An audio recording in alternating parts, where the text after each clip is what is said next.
Mark Crossfield here in my hands today, TaylorMade M2. Very popular, used on tall, top-end kind of driver. Hitting up against the Benross HTX Type R. Both of these drivers have some adjustability channels, as you like. Let's compare some numbers. I've got some real ball numbers coming at you with my Chrome Softs from GC2. As always, let's get stuck in.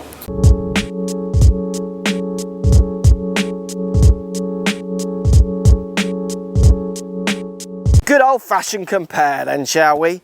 HTX Type R driver against the TaylorMade M2 driver. Now, I've not seen the cost or the price that you pay for both of these drivers, but I'm feeling like the Benross as a general, a little bit more affordable maybe than M2.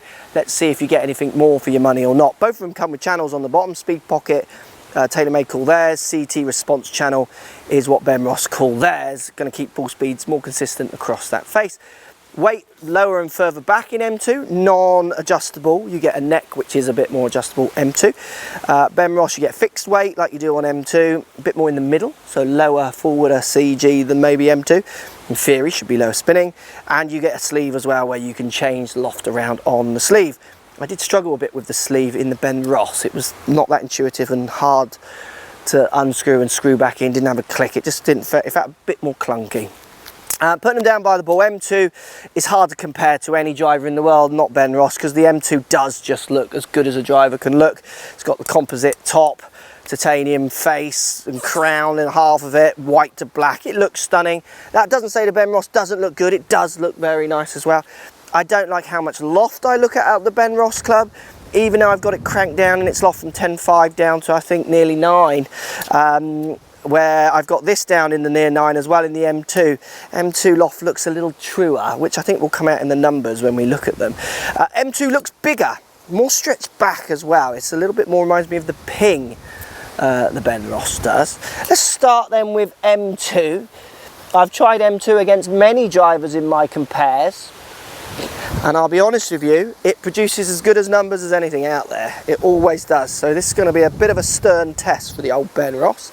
Let's give it a hit. Looking down at it by the ball, M2 is gorgeous looking. And it's a lovely flight, good sound, not too loud. It's got that kind of mixture of material sound that you get, which I remember used to get like on the Callaways as well. The other thing with M2 is you are getting that, and I know this doesn't win you anything or any monthly medals or tournaments or anything, but you're seeing this club on tour so much in follow-throughs, it does make you feel like you've got that kind of really fancy driver, don't you? And like I say, that shouldn't count for anything, but it does in reality.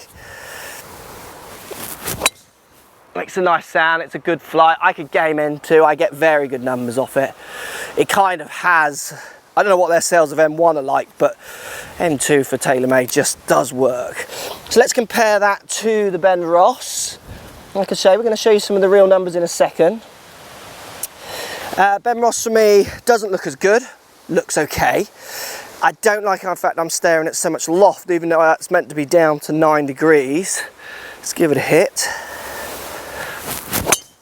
It's a considerably louder sound. I did hit that one very well, and that's a nice ball flight. This is kind of the third time I've hit this club in a few sessions, and I am finding myself kind of taking the loft off. It's hard just to hit it like I would hit that one. I find myself trying to manipulate the ball flight because the loft I'm looking at makes me feel like I'm going to hit it into orbit too much. Let's give it another hit. Looks fine. Sits a little close for me, which I don't like. Put that slightly out the bottom, but it's still a pretty good flight, to be honest. It's a little bit too loud as well for me, the Benross club, but I mean both of those are doing a very good job. Should we look at the numbers? Let's see what you're getting for your money.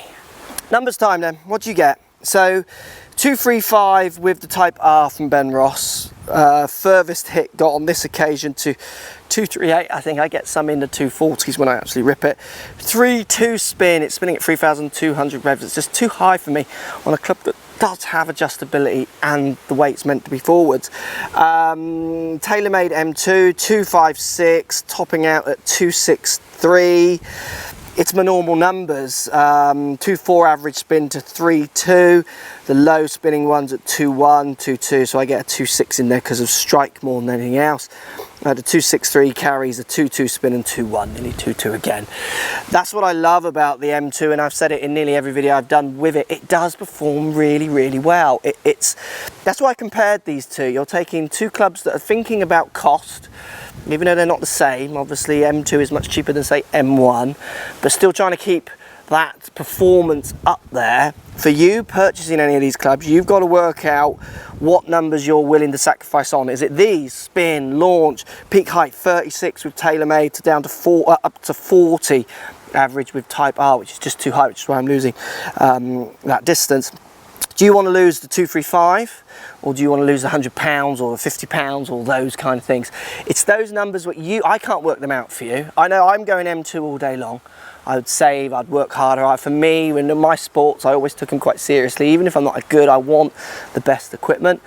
But again, the flip side, it wouldn't stop me playing. Growing up, I didn't have always the best equipment, and I got the best I could get for the money I had, which maybe the Benross is offering to you. Post comments down below, which one would you go for and why? Money, no object? I think I know what you'd all say. Let's say you've got a budget, you can't get M2. Would you wait and save up for a year to get M2, or would you just go in for Benross? I wouldn't go without a driver for a year. I would go with the Benross. So you choose what numbers work for you. Let me know. Post comments down below. Follow me on Twitter, Facebook, Instagram, Snapchat, Periscope, all the normal social places. Also, come and visit my new website, markcrossfieldgolf.com. See you over there.